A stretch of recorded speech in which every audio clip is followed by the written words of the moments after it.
شروع کرتا ہوں اللہ تعالیٰ کے نام سے جو بڑا مہربان نہایت رحم والا ہے۔ حضرت ابو ہریرہ رضی اللہ تعالیٰ عنہ کہتے ہیں کہ رسول اللہ صلی اللہ علیہ وآلہ وسلم نے فرمایا، ایک مسلمان دوسرے مسلمان کا بھائی ہے، اس کے ساتھ خیانت نہ کرے، اس سے جھوٹ نہ بولے اور اس کو بے یار و مددگار نہ چھوڑے۔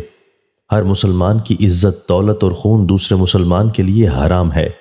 تقوی یہاں دل میں ہے۔ ایک شخص کے برا ہونے کے لیے یہی کافی ہے کہ وہ اپنے کسی مسلمان بھائی کو حقیر و کمتر سمجھے۔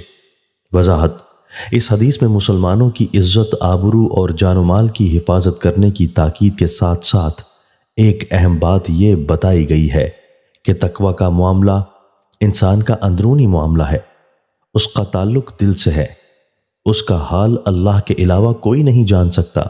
اس لیے دوسرے مسلمان کو حقیر سمجھتے ہوئے اپنے بارے میں قطعاً یہ گمان نہیں کرنا چاہیے کہ میں زہد و تقوی کے اونچے مقام پر فائز ہوں، کیونکہ اس کا صحیح علم اللہ کے سوا کسی کو نہیں ہے۔